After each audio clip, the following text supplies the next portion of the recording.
I am an actor and comedian here in Australia, and I've been very lucky that in the last 3 years I've been able to show up on LinkedIn and create a new community. Hmm. So, there's Dancing Diana. I've also got the show, The Snortcast, which is on twice a week, which, I interview funny people from all around the world to talk about their processes of Hmm. how they use comedy in their work.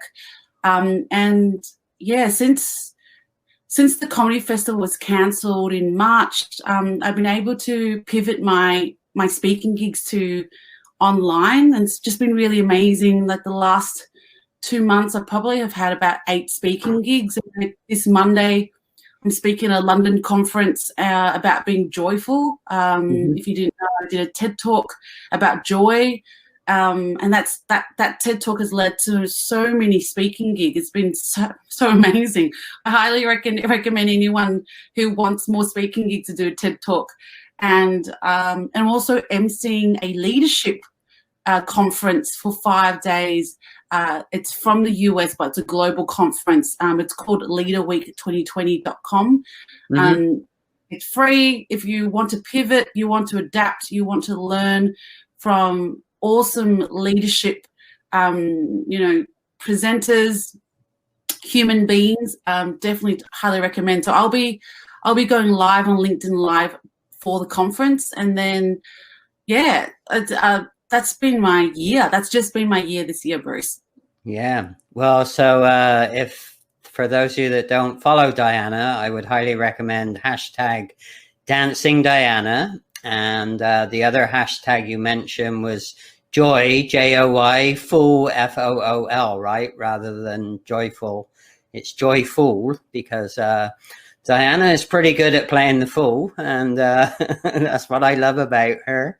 And for those of you that will get to meet her in person one day, you will get exactly the same energy as I did. She's exactly the same in person as she is on all of her shows. And I think the most unusual show as well, Diana, is when you did Fee and Me. So why don't you talk a little bit more about Fee and Me and how that all came about? Because I know that goes right back to your roots from a little girl growing up in Australia, right? Well, yeah, the story is based about growing up as a teenager, but the concept happened in 2011, so 9 years ago. Mm-hmm. Um, my co-creator and I decided to write and talk about what was like growing up with our Vietnamese refugee mums. And yeah, it's a web series now. So from a stage show, it is now a web series that you can watch with the click of a button. So if you go to www.feeandme.tv, Mm-hmm. you can watch 5 episodes, and a lot of heart and sweat went into that show. Yeah, I know it's awesome, and I'm not from that genre, but I find it just so hilarious. I mean, the facial expressions and the intonation in the voice, and you can tell exactly what's happening with the dialogue between yourself and your mom. So, and I know it was pretty real, right? It was based on a lot of real life stuff too, right? Yeah, it was. It's fiction, so it's not true. It's not all true stories, but yeah, it is based on what it was like to grow up a teenager in Springvale, and the intergenerational conflict that you have with a parent. Mm-hmm. Well, that's amazing. We did a icebreaker to get people to say, "Who are you?" Not "What are you?" So let me try that on you, Diana. Who are you? Not what do you do? Yes, I am. What am I? Yeah, I think you said it when you introduced me. Is that I'm a joyful person, but I spoke to I had a session with my coach yesterday for 4 hours, and Oh, she wow. said, "Oh, it went so quick. Like I love her. That's why I have her." But Uh-huh. she said something that really resonated with me. Is that um, it's exactly what you just said, Bruce. It's not what you are, but what are you feeling? that's more her base.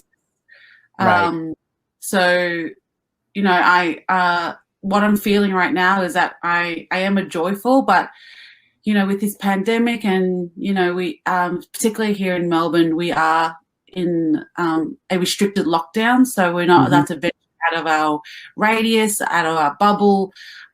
So yeah, it's, you know, I'm always going back to inside of myself to just to breathe, especially in Right. the last month I've had to learn to breathe and take care of this person here. So hmm what Yeah. am I?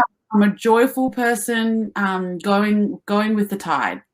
Going with the tide, going with the flow, right? And yeah, for those of you that may not have heard how restricted it is in Melbourne, so why don't you give us a taste of that? Because we think we're restricted here in Southern California and other states, but compared to Melbourne, we are like free as a bird. So why don't you give us a recap on what the status is there with the restrictions?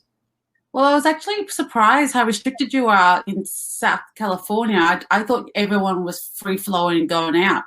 No. But I spoke to my friend Ian Edwards on my show yesterday from the Snortcast. He is a hmm comedian at the Comedy Store, and he's good friends with Dave Chappelle and Joe Rogan. And he was saying that he hasn't done stand-up inside venues in the last 6 months. So I was actually like surprised about that. So in Melbourne, we have been restricted to a 5-kilometre radius. We're not allowed to venture out of it. So if you have family, friends outside those 5 kilometres, you can't see them. So, you know, it's been about 3 months now that I haven't seen my friends and my family. hmm And hospitality and businesses have been shut down in the CBD.